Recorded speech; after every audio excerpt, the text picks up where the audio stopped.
Keep your questions coming to Dr. Ashton on her Instagram at Dr. J. Ashton. Dr. Jen, looking at some of the medical questions you have right now. First question, if I've recently had COVID-19, what is the likelihood I can get reinfected? I laugh because we've been talking about this. And this. it literally just happened in my household while we were on the air here. My daughter had COVID the end of August, just tested positive, obviously Omicron now. Delta then. She's fully vaccinated and boosted. We can't put a number to this question, but it is possible / remember, different variants act differently. Think of this again, influenza. Every year you can have the flu, right? And it may be a different strain. This is exactly the same. All right, along these same lines, another question here. If someone in my household has a COVID-19 infection and is isolating, is it safe for me to continue seeing my friends and family? Great question, and let's unpack it a little bit. First of all, assuming this person, the contact, is fully vaccinated and hopefully boosted right now, CDC recommendations are that they do not need to quarantine. Remember, that was way before we had a good vaccination and boosting penetrance. However, they should wear a mask when around others indoors for 10 days. Here's where things get tricky. Omicron, thought to be much more transmissible than Delta with a shorter incubation period. Early data from the CDC says it looks 3 days average incubation with Omicron. So you want to be careful. You know, if someone in your household has COVID and you then go to work or to social events around others, you know, distance, maybe wear a mask, maybe inform them, maybe don't do it or reschedule. But again, you know, we're dealing with a very transmissible variant. 2022 feels so different, doesn't it, from last year? Yes, Dr. Ashton, thank you for that. Keep your questions coming to Dr. Ashton on her Instagram at Dr. J. Ashton.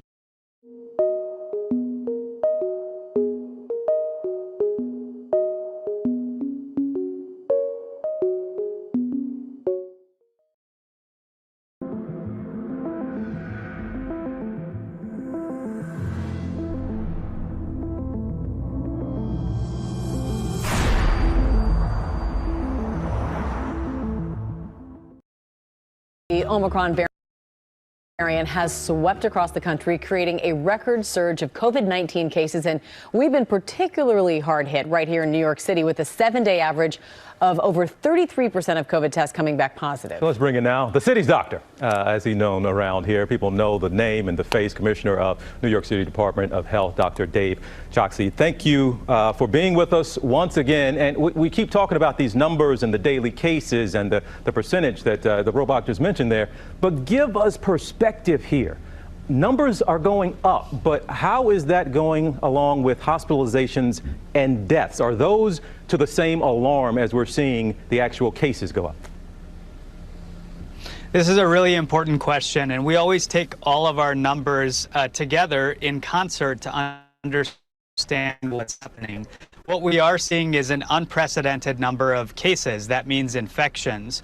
But we also have to look at disease, and particularly severe disease related to Omicron. We are seeing hospitalizations go up, but not at the same rate as we're seeing cases go up. And that's for a combination of reasons. One is our high rates of vaccination here in New York City, because that confers protection, particularly against severe disease.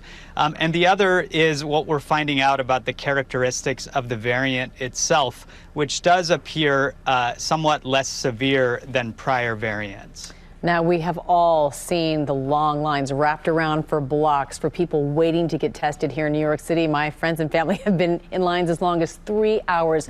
What are you doing to try and alleviate those wait times? And talk about the importance of testing in all of this.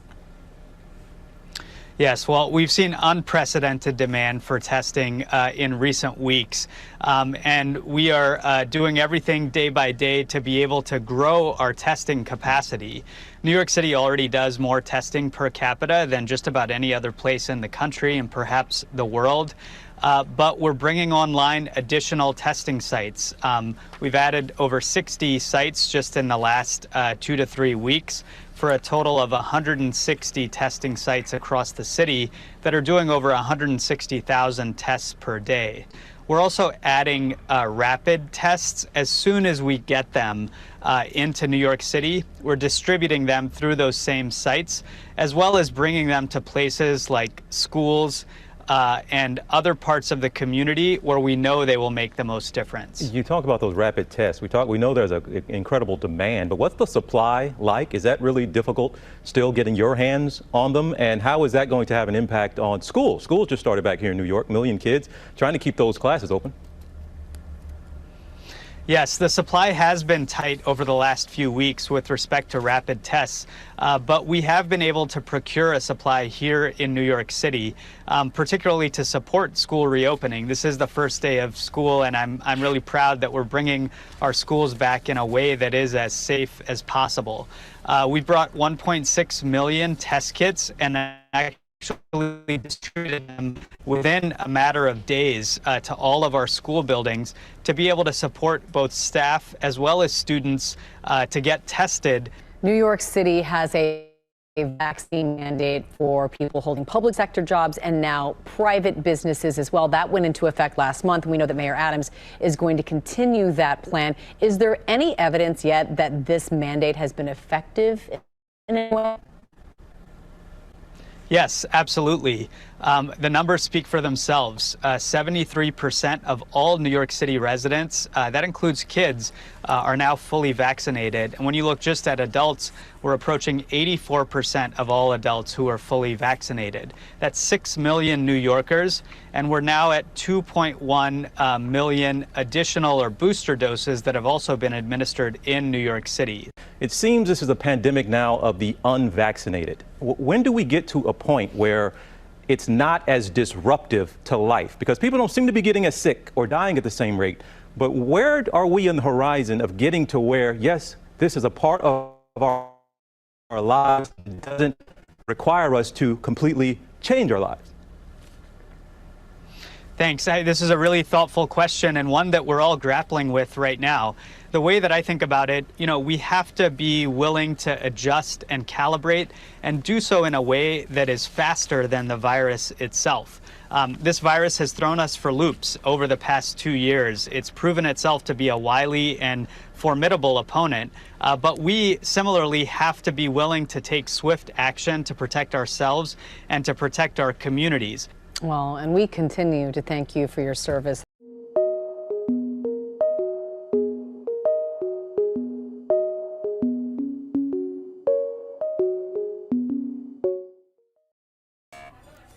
What is an overpass? Come on. Nobody wants more robot tests, but we could all use more ways to save.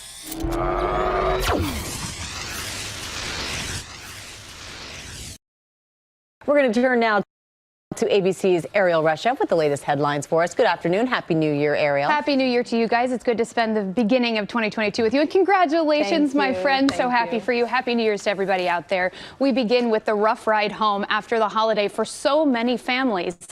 Now, 1,700 flights canceled today. So far, hundreds of delays. At least 5,000 flights grounded over the weekend. The airline citing staffing shortages due to bad weather and the COVID-19 surge. About 2.5 million people trying to get home on one of the busiest travel days of the year. Good luck. A winter storm warning for the I-95 corridor. Heavy snow barreling through the south, heading northeast as the cold snap sweeps the country. Our Ginger Z reporting people in New Orleans went from tank tops on New Year's Eve to a 50-degree plunge in temperatures. We felt it out here today. And just days from the anniversary of the attack on the U.S. Capitol, the leader of the committee probing the January 6th insurrection says the evidence shows the attack was likely a coordinated effort, with some lawmakers and other officials possibly in contact with rioters, and the former president ignoring pleas from his own children and others to stop the violence. And in other news on Capitol Hill, Republican Georgia Congresswoman Marjorie Taylor Greene's personal Twitter account has been banned from the social media platform for spreading false information about COVID-19. Her official congressional account, though, is still active. The harrowing moment at the end of the Philadelphia Eagles game at FedEx Field. You see it there. Fans tumbling when a railing gave way. Quarterback Jalen Hurts was headed to the locker room. Thankfully, he escaped unharmed, but he did help fans to their feet, even snapping a couple of selfies.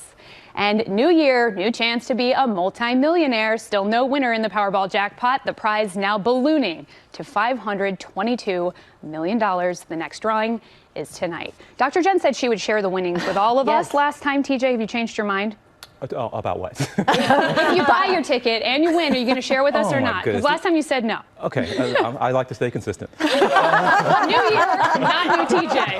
Okay, Ariel, thank you so much.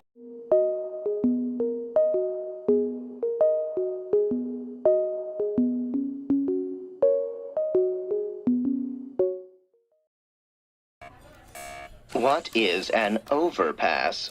Come on. Nobody wants more robot tests, but we could all use more ways to save.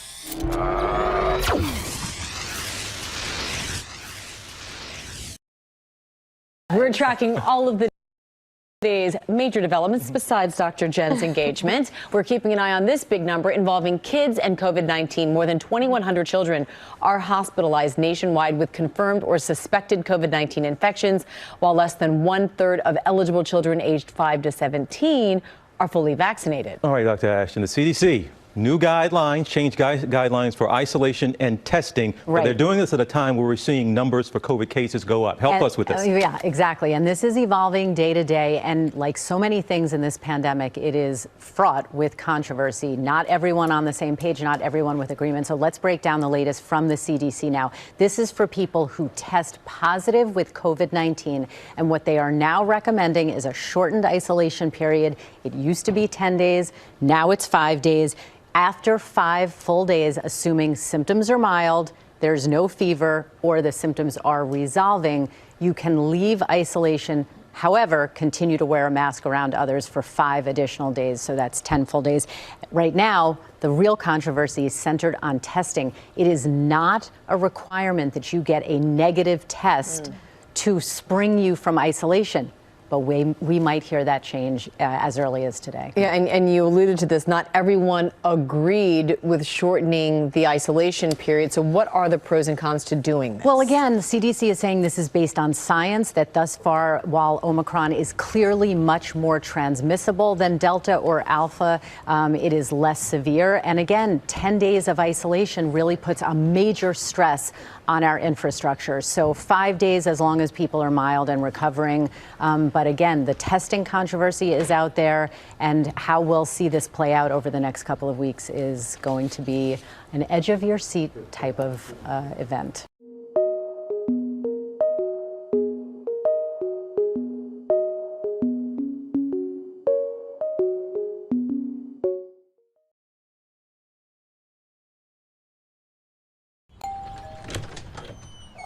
There's my little nephew. He looks more like Dad every time I see him. Dad is old. Right.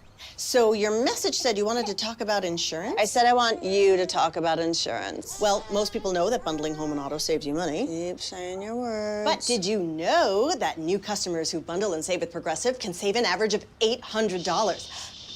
Sleeping baby. I love you too. Couldn't believe it. On New Year's Eve, Betty White. But we did learn late today that she died peacefully in her sleep at home.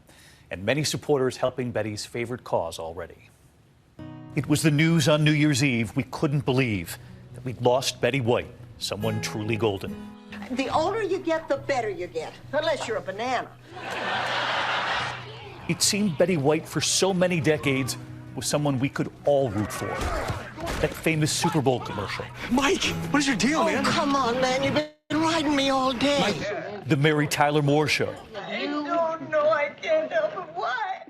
Sue Ann Nivens crying over a breakup until the award. Ladies and gentlemen. Her humor, her humility, and her grace, all these years, a lesson for us all. A new generation getting her on SNL. When I first heard about the campaign to get me to host Saturday Night Live, I didn't know what Facebook was. And now that I do know what it is, I have to say, it sounds like a huge waste of time. She said through the years she did what she loved on camera to do what she loved off camera, her work with animals. And this is how she wanted to be remembered. That I made people laugh and I made them think a little bit. And the two parts of my life, the animal part and the television part, and I work them together as much as I can. That's what I'd like to be remembered as. And tonight, American Humane, an animal welfare nonprofit that Betty White worked with for 70 years, telling us since her passing, their internet traffic has more than doubled, and we have seen a significant increase in donations. We are so grateful for Betty's longtime support, and she will be dearly missed. So many helping American Humane, and we hope Betty is smiling.